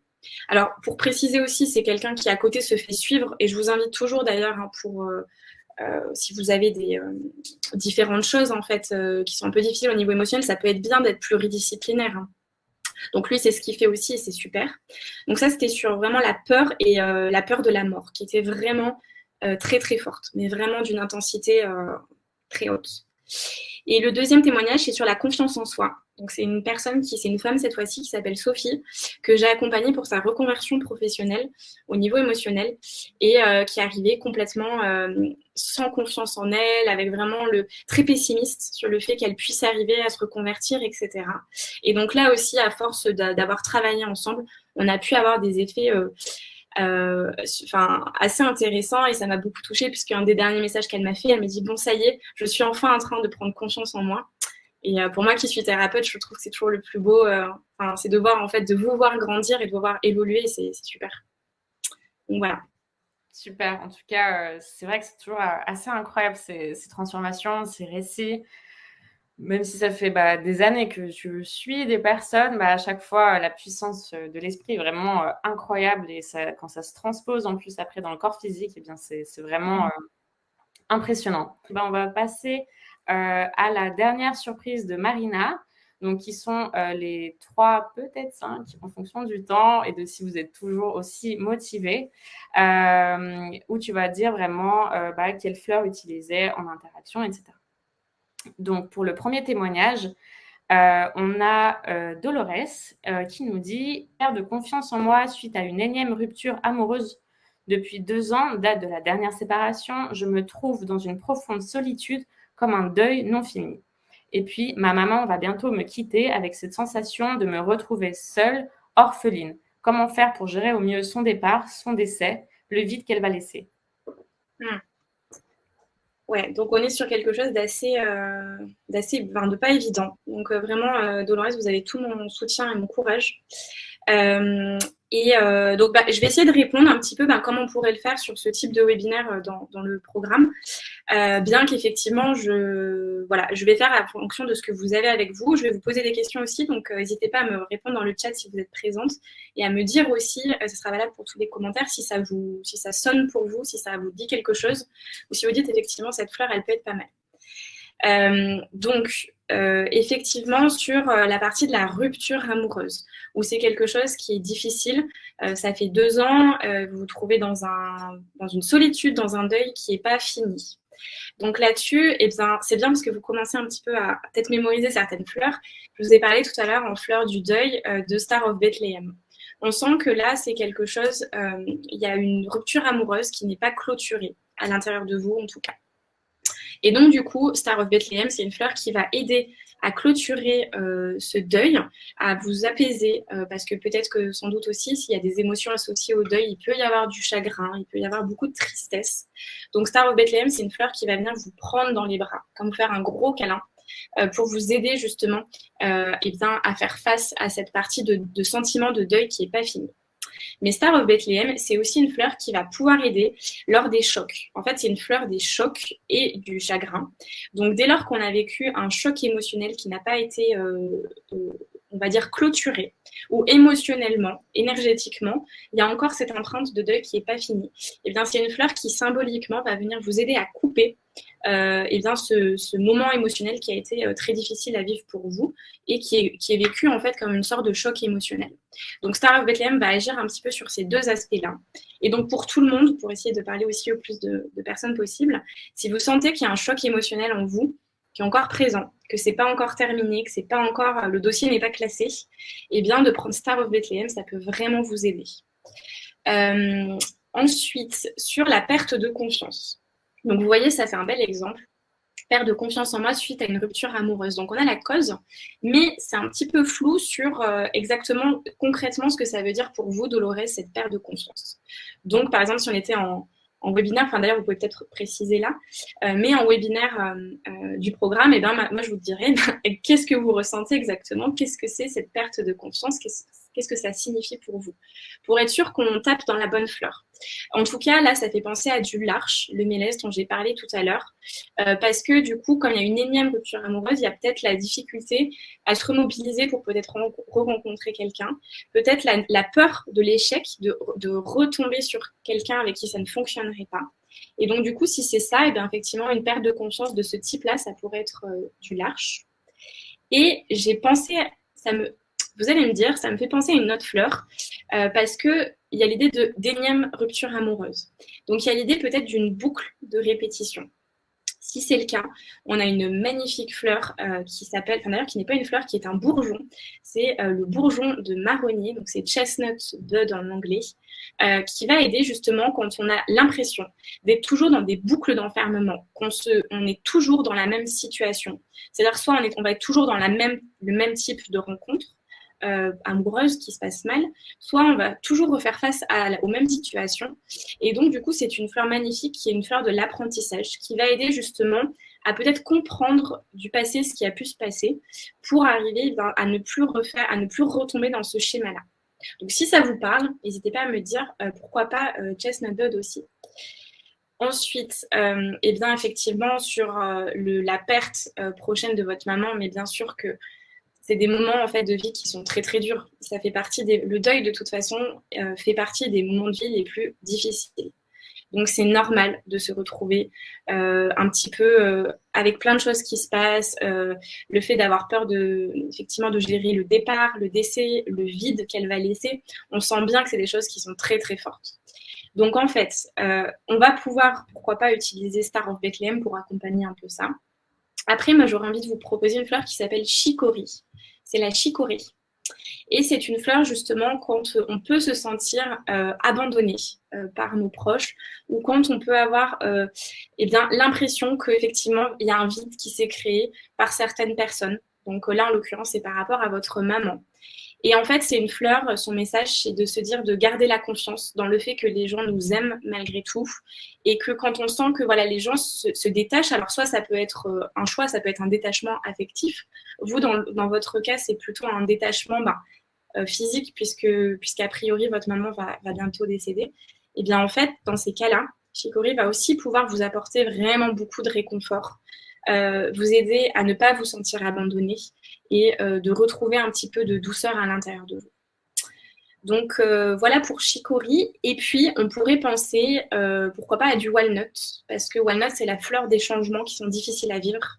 Et effectivement, de vivre sans sa maman, c'est horrible. Et c'est quelque chose qui est très difficile à vivre, ça c'est sûr. C'est un changement qui est très difficile à accepter. Donc walnut peut aussi faire soutien dans ce moment-là. Voilà pour ce petit mélange. Super, merci Marina. Et puis si Dolores, vous êtes parmi nous, n'hésitez pas à répondre. J'essaierai de transmettre à Marina si vous avez d'autres précisions. Du coup, on va continuer. On a eu aussi donc Vincent qui nous a dit « Je sais être quelqu'un aux multiples talents. Comment faire pour que je les utilise enfin et aboutir à la création? J'ai rencontré quelqu'un et mon intuition me dit de me rapprocher d'elle. Encore faut-il oser ?» Merveilleux, Vincent. J'adore ce type de questions. Donc, c'est bien parce qu'en fait, vous voyez à quel point les fleurs de bac peuvent agir sur plein de spectres différents. Alors, du coup, sur la partie de se dire j'ai plein de talents et comment est-ce que je peux bien les utiliser correctement et puis aboutir à la création. Ça me fait penser à une fleur de bac qui s'appelle clématis. C'est la clématite. C'est une fleur assez connue, hein, probablement que vous en avez peut-être dans vos jardins ou chez des voisins, dans votre famille, etc. Donc la clématite, si vous voyez, c'est une fleur quand même qui est assez grimpante. Et donc c'est une fleur qui vient nous parler d'une difficulté à peut-être ancrer les choses, à concrétiser les choses dans la matière. Ça peut être une fleur magnifique quand on sent qu'on est en perte d'ancrage ou qu'on n'est pas suffisamment ancré et qu'on a plein d'idées ou qu'on a plein de talents, là c'est votre cas Vincent, mais qu'il y a ce questionnement de se dire comment je peux vraiment aboutir à la création, donc c'est-à-dire de mes talents, donc de ma zone de génie à l'intérieur de moi, comment je peux faire pour les offrir au monde finalement et pour créer dans la matière. Donc, c'est une fleur qui vient nous aider à nous réancrer et à quelque part passer de l'idée des talents pour tout simplement de l'idée de ça à la matérialisation. Donc, magnifique fleur qui devrait vous aider.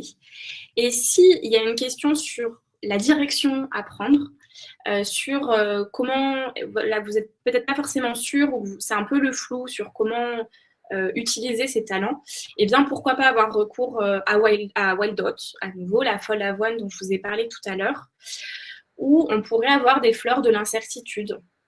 On pourrait avoir aussi d'autres fleurs de la famille de l'incertitude. Par exemple, Scléranthus, c'est une fleur quand on hésite toujours entre deux choses. On peut dire que telle voie c'est bien, ou par exemple utiliser tel talent c'est bien, puis finalement de se dire ah non, plutôt tel autre talent, etc. etc. Donc ça serait à préciser. Et puis, encore faut-il oser sur le fait d'avoir rencontré quelqu'un. Bah, déjà, c'est génial. Je suis ravie pour vous, Vincent. Et puis, donc ça vient nous parler peut-être d'une petite timidité, d'oser aller vers quelqu'un. Donc, si c'est le cas, on ira vers Mimulus donc il y a une fleur des peurs connues, rappelez-vous, mais aussi la fleur de la timidité. Donc, quand on n'ose pas dévoiler ses sentiments, etc., elle peut aider à franchir le cap, d'avoir le courage de passer à l'action. Et s'il y a le côté manque de confiance, de se dire je n'ose pas y aller, ça me fait un peu peur et je préfère ne pas passer à l'action parce qu'au moins je ne prends pas de risque. Là, on pourra être sur du large à nouveau, éventuellement. Super. Alors, pareil, Vincent, si vous voulez rebondir dessus, n'hésitez pas.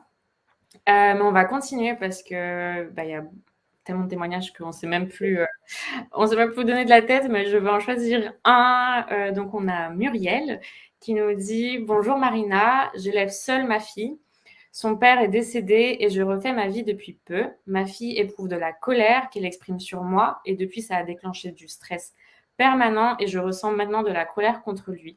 Je suis consciente que je dois le pardonner pour aller de l'avant, mais je n'y arrive pas. Je suis anxieuse, toujours inquiète du si. J'ai une tachycardie émotionnelle qui s'amplifie. Je manque de souffle et mon corps souffre. J'ai mal partout. J'ai pris énormément de poids. J'ai des symptômes que je n'explique pas. Est-ce dû au stress ? Je veux retrouver la femme sûre d'elle, déterminée d'avant, mon poids de forme. Je veux être heureuse, tout simplement, me débarrasser de ce stress qui me mange le corps. » Ok. Alors, ce qui est bien, c'est qu'on va pouvoir conseiller des fleurs pour Muriel et puis pour sa fille aussi. Donc, effectivement, là, on est sur une situation de vie aussi qui a été bouleversée. Donc, je ne sais pas exactement depuis quand le père de votre fille est décédé, mais en tout cas, c'est sûr que ça fait partie des chocs de la vie, là aussi. Il y a quelque chose qui me paraît très important de dire avant de parler de fleurs. La partie de ressentir de la colère vis-à-vis d'une personne qui est décédée. C'est tout à fait normal. Ça peut faire partie du deuil. Donc effectivement, traditionnellement, on a la tristesse, on peut avoir le désespoir, on peut avoir tout un tas d'émotions qui vont venir se succéder les unes ensemble ou après les autres. Et en fait, on peut notamment, je ne sais pas si c'est le cas, vous me direz, mais c'est vrai que des fois, dans ces moments-là, quand on a perdu un être cher, on peut avoir cette impression qu'il nous a abandonnés et qu'il nous a laissés seuls à tout gérer. Et en l'occurrence, là, seul à élever votre fille. Donc, en fait, quand on peut ressentir ce sentiment d'abandon, au départ, ça peut générer une forme de tristesse, une forme de désespoir et de se dire, mais mon Dieu, comment je vais faire pour tout gérer ? Et puis après, il peut venir le temps de la colère et le fait d'avoir du mal à pardonner.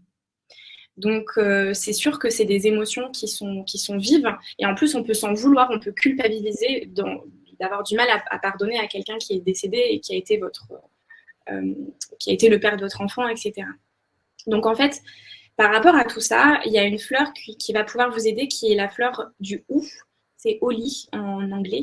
C'est pour toutes les colères qui sont très vives. Donc le hou, on s'en réfère aussi à sa botanique. On dit que ce sont des colères qui sont aussi piquantes que les feuilles du hou et aussi rouges que vous savez, les petites boules du hou. Donc, on est sur quelque chose d'assez fort. Et en fait, c'est justement quand il peut y avoir cette idée de je lui en veux, j'en veux à quelqu'un, voire même, je vous fais les cas extrêmes pour que vous puissiez peut-être vous aider aussi, ça vous éclaire sur votre propre situation. Mais dès qu'on ressent une idée de vengeance, voilà, du ressentiment, vraiment voire de la haine vis-à-vis de quelqu'un, eh bien en fait, Oli va être tout adapté. Donc vous m'avez pas du tout parlé de haine ni de vengeance, mais c'est vrai que le fait de se dire je suis en colère et je sais que je dois pardonner, mais j'y arrive pas. Et ben Oli va vraiment vous aider à faire ce travail de pardon et d'apaiser cette colère vis-à-vis de votre mari ou conjoint. Donc voilà pour la colère. Ensuite, vous m'avez parlé effectivement beaucoup de stress qui était permanent. On sent qu'il y a beaucoup de choses aussi, d'inquiétude peut-être aussi. Donc pourquoi pas avoir recours à la fleur qui s'appelle Aspen. Aspen, c'est le tremble en français. Donc, il y a cette idée de trembler. Aspen, c'est une fleur que vous allez pouvoir prendre dès que vous avez une anxiété qui est présente, sans cause vraiment identifiée. C'est plutôt une ambiance, vous savez, un petit peu d'anxiété, comme si quelque chose de mauvais pouvait arriver à tout instant que vous ne contrôlez pas. Et en fait, quand vous me dites « je suis anxieuse, toujours inquiète du si », et s'il se passait ça, et s'il arrivait ça à ma fille, et ceci et cela, et bien en fait, Aspen pourrait venir aider à faire preuve un peu plus de, comment on pourrait dire ça, à faciliter et à apaiser ce sentiment d'anxiété un peu généralisée sans qu'il y ait de cause vraiment identifiée. Donc Aspen pourrait aider si c'est des pensées qui tournent en boucle. C'est-à-dire que vous êtes toujours en train de vous dire et si c'est passé ça, ah j'aurais dû faire ci, ah j'aurais dû faire ça. Dans ce cas-là, pourquoi pas prendre du white chestnut, qui est le marronnier blanc, qui est la fleur des pensées parasites.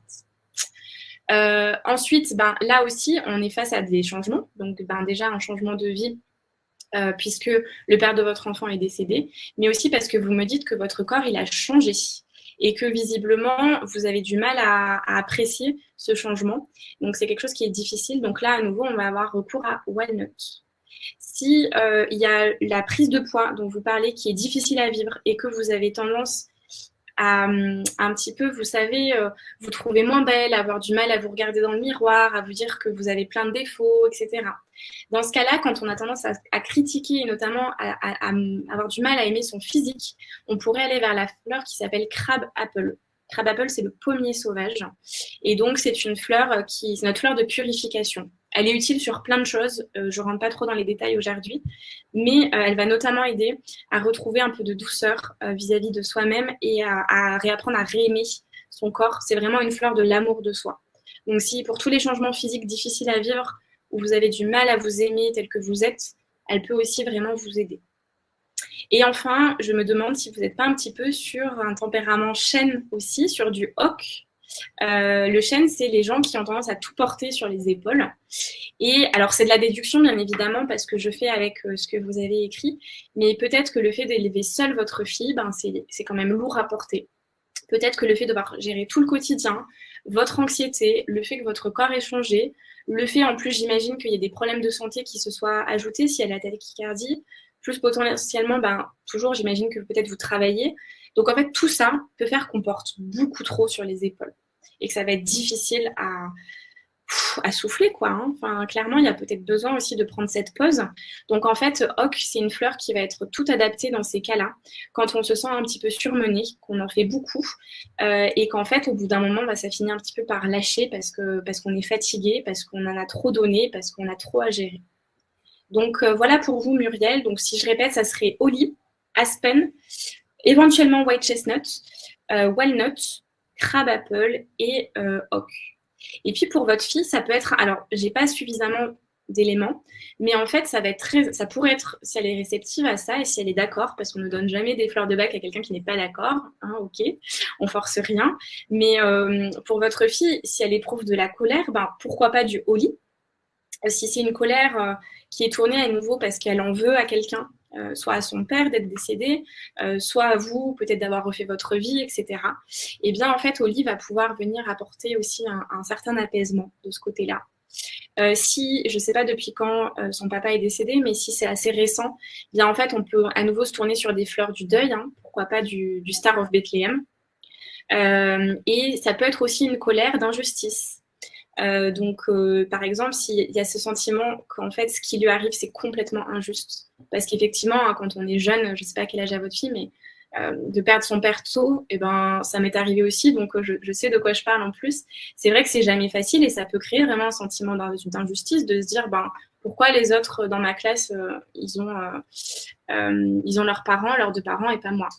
Donc s'il y a ce côté-là, donc d'un sentiment d'injustice, on pourra aller vers la fleur Willow, qui est le sol et qui va aussi faire des merveilles pour arriver à surmonter cette colère d'injustice. Voilà. Super, en tout cas passionnant, et on voit qu'il y a beaucoup de fleurs. Ça me fait juste rebondir comme ça, mais du coup, tu en as donné beaucoup pour Muriel. Est-ce qu'il y a une limite auquel au-delà elle ne peut pas aller? Oui, je crois que tu l'avais précisé, on ne prend pas plus de 7 fleurs en même temps. Donc là, en l'occurrence, tout ce que je viens de dire, vous pouvez faire vos mélanges personnalisés, mais on ne met pas plus de 7 fleurs. Donc c'était un peu une limite imposée par le Dr Bach, mais aussi parce qu'après, ça avait beaucoup d'informations émotionnelles pour vous.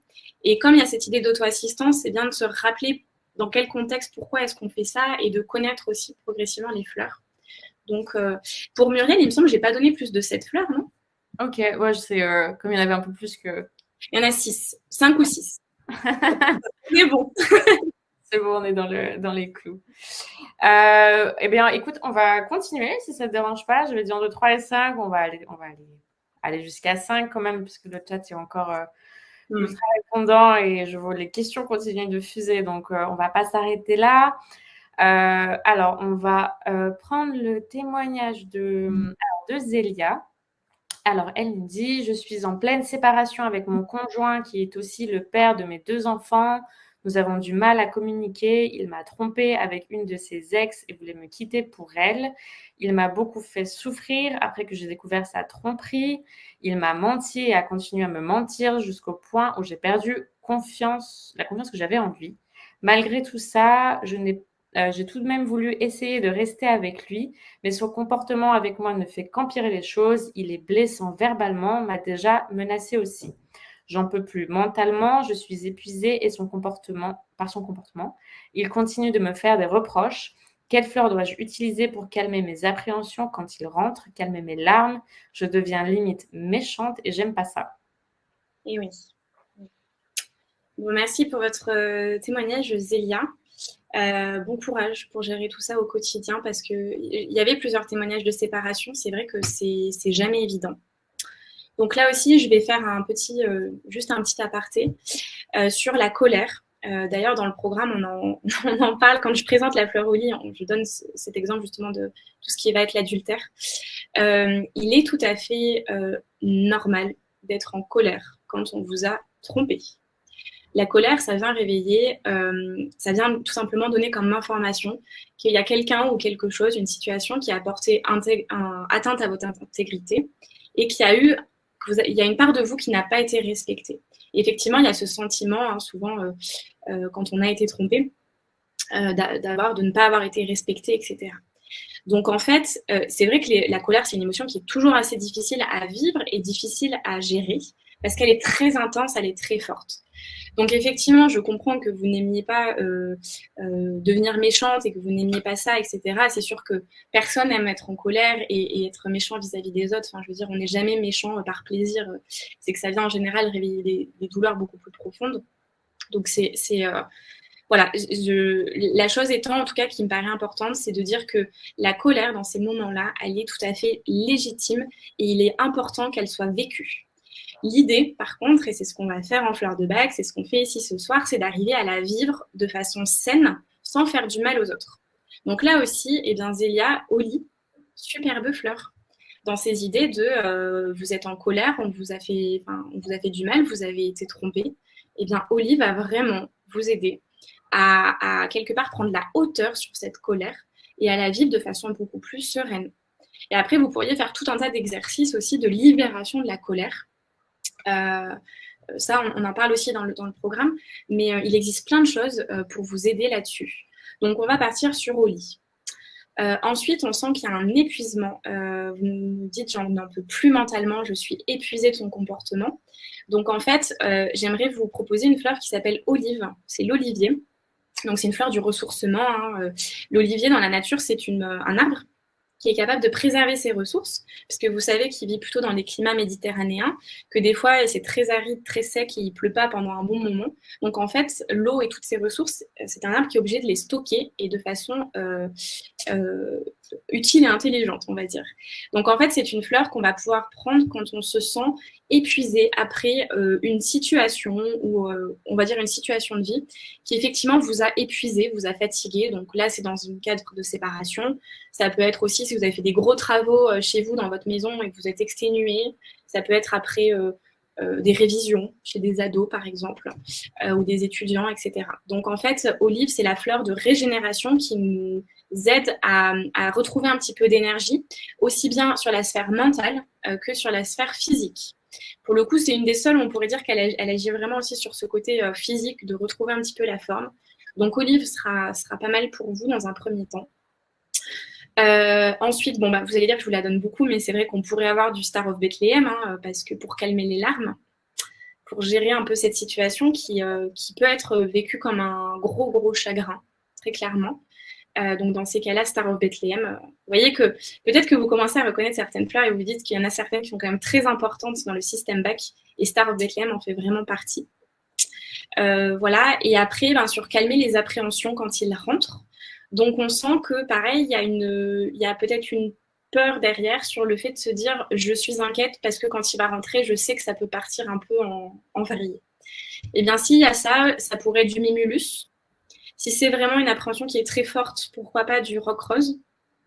Et si c'est plus un sentiment de se dire un peu diffus, que les choses pourraient un petit peu mal se passer, mais que vous ne savez pas trop identifier quoi, que c'est un peu flou, que c'est plus une forme d'inquiétude, d'anxiété, d'insécurité, je dirais même, d'insécurité qui est présent, et bien plutôt du aspen, le tremble. Super. En tout cas, merci Marina. J'espère que ça aide du coup notre chère Zélia. N'hésitez pas à répondre ou à réagir si vous êtes présente. On va prendre un dernier parce que l'heure tourne, hein, et puis il faut quand même avancer. Donc on va prendre celui de Nelly qui nous dit: je suis veuve depuis 4 ans et je viens de décider de prendre ma retraite dans quelques semaines pour aller habiter dans la seule habitation qu'il me reste après une succession compliquée. Un studio dans une ville où on pensait aller à la retraite avec mon mari.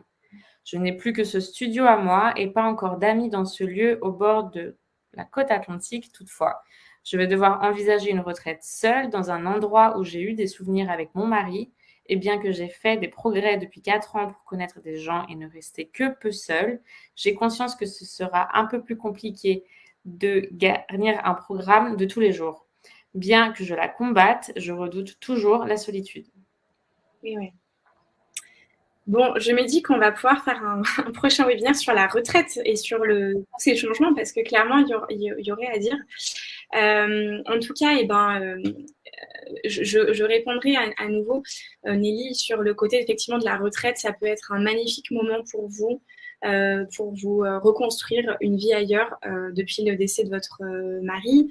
Le fait de se dire aussi que c'est la retraite, c'est un peu ce que je disais tout à l'heure. C'est vrai qu'on peut l'avoir comme quelque chose de très difficile à vivre, hein. Très clairement, c'est pas toujours si évident de partir à la retraite. Il y avait d'ailleurs des témoignages qui allaient dans ce sens-là. Mais du coup, raison de plus pour se dire aussi que ça peut être l'occasion de faire enfin toutes les choses que vous n'avez pas pu faire quand vous travaillez et de vous dire que là, c'est vraiment un temps pour vous. Donc, par exemple, si vous redoutez la solitude, dans ce nouveau lieu au bord atlantique, de la côte atlantique, ça peut être l'occasion de vous inscrire à des activités où vous savez que vous allez rencontrer du monde, que ça va vous faire du bien, que voilà, vous allez peut-être vous faire des nouveaux amis, etc. Et donc, du coup, tout ça, en fait, tout ce que vous allez pouvoir mettre en place pour vous aider là-dessus, ça peut vraiment être quelque chose de fabuleux. Donc ça, c'est la première chose. Ensuite, effectivement, on parle à nouveau de changement. Parce que du coup, il y a la retraite, il y a un changement de lieu de vie. En plus, vous dites qu'il y a eu une succession qui a été compliquée. Donc, en fait, pour passer le cap de toutes ces nouveautés qui sont là pour vous, à nouveau, walnut, fleur du changement. Clairement, si vous sentez que vous redoutez un petit peu, que c'est un changement qui vous effraie un petit peu, ou peut-être que vous pourriez avoir du mal à garder votre cap, ça peut être pas mal. Ensuite, on pourrait avoir à nouveau la fleur chicory pour ce côté peut-être de solitude. Si vous sentez que c'est une solitude où vous pourriez vous dire que vous pourriez vous sentir un petit peu abandonné, vous savez, par les gens, et puis vous dites, oh là là, il y a tout à reconstruire dans ce nouveau lieu, etc. Et qu'il y a un peu ce côté, je suis un peu un sentiment de dépendance affective, plus ou moins, ça pourrait être, pourquoi pas, du chicory. Après, on a une famille de la solitude aussi. Donc, on pourrait aussi avoir Heather, par exemple, si vous vous sentez seul et que vous avez tendance d'essayer de lutter contre la solitude, mais que ça marche pas toujours très bien, que parfois vous retrouvez quand même un petit peu seul et que ça vous rend un peu triste, etc. Pourquoi pas aller sur cette fleur-là. Le Heather, c'est la bruyère. Donc en fait, vous voyez, la bruyère, c'est des super belles petites fleurs rose-violette un petit peu. Mais c'est surtout un arbuste où toutes les fleurs sont ensemble. Donc il y a cette idée ce sont des gens qui aiment être avec les autres, etc. Donc pourquoi pas aller sur du Heather aussi, à voir si ça vous parle. Et puis le côté on sent qu'il y a de la peur d'être seul. Donc à nouveau, je suis capable d'identifier que j'ai peur, c'est connu. Donc, Mimulus, pourquoi pas. Voilà pour ça. Super, merci. Et puis, on va juste rappeler, par exemple, du coup, si on doit prendre 3 fleurs, comment on fait notre flacon? Ah oui, très bonne, oui. Donc en fait, l'idée, ça va être, donc il va falloir effectivement acheter vos petites fleurs là. Bon, moi j'ai celle de la marque Ladrom, mais il existe plein d'autres marques. Donc en fait, vous allez pouvoir prendre 2 gouttes de chaque fleur dans votre flacon. Donc le flacon, ça va être important de prendre un flacon en verre teinté, à pipette de préférence, de 30 millilitres. Et donc, du coup, le verre teinté, c'est pour éviter, vous savez, qu'il y ait les rayons du soleil qui viennent et puis que votre flacon tourne, etc. Donc, vous allez mettre 2 gouttes de chaque fleur. Donc, vous pouvez aller entre 2 fleurs et 7 fleurs, pas plus. Ensuite, vous remplissez d'autres sources. Donc, si vous avez une source à proximité de chez vous, c'est encore mieux parce que vous allez, c'est de l'eau encore plus pure.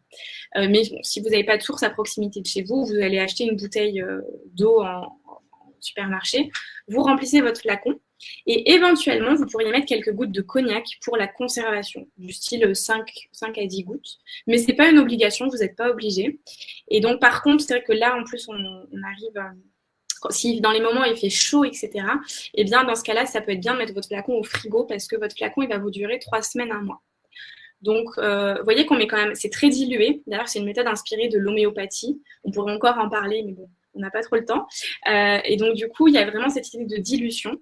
Et donc, vous voyez qu'en fait, votre flacon, bon, si vous faites à chaque fois des flacons personnalisés, ça va limite vous rester à vie, hein, enfin, vous gardez à vie ces flacons. Et donc, du coup, ensuite, donc, vous refermez. Vous mélangez bien, vous pouvez même mettre, vous savez, avec vos mains pour apporter votre propre énergie dessus. Et puis après, vous pouvez prendre votre mélange 4 gouttes, 4 fois par jour, réparties dans la journée. Ça peut être plus que 4 gouttes, 4 fois par jour si vous sentez que vous êtes sur des journées un peu SOS, un peu difficiles. On pourrait faire 5, 6, 7 prises, pourquoi pas. Il n'y a pas de danger, les fleurs de bac. Il n'y a pas de risque de toxicité, de danger. Il n'y a pas de risque d'accoutumance. Donc c'est une méthode qui est quand même très safe. Voilà, est-ce que c'était clair ? Je pense que oui. Mais au moins, ça répond aux quelques questions qu'on a pu avoir des personnes qui voulaient absolument faire déjà leur propre flacon. En tout cas, merci Marina pour tous ces conseils, ces explications. Donc, on vient de passer presque 2 heures déjà. Ça passe vite. Une soirée vraiment exceptionnelle en ta compagnie. Je pense qu'il va être temps de vous quitter. Vous avez vraiment été tous fantastiques et j'espère que vous avez apprécié cette conversation spirituelle et les conseils partagés par Marina. Merci vraiment à tous, à Annie, Christine, Sylvie, Laura, Brigitte. Enfin voilà, Serge, Odette, merci vraiment à tous pour vos témoignages et vos commentaires. C'était vraiment un plaisir d'animer cette conférence et de vous retrouver en direct. Merci également à toi, Marina, pour ta présence et ton âme rayonnante. Oh, c'est gentil. Merci à toi, Pauline, et merci à vous toutes et à tous d'avoir été présents. J'espère que ça vous a plu et que vous aurez envie de tester les fleurs de bac. Voilà, merci à tous et on vous souhaite une excellente soirée. À très vite.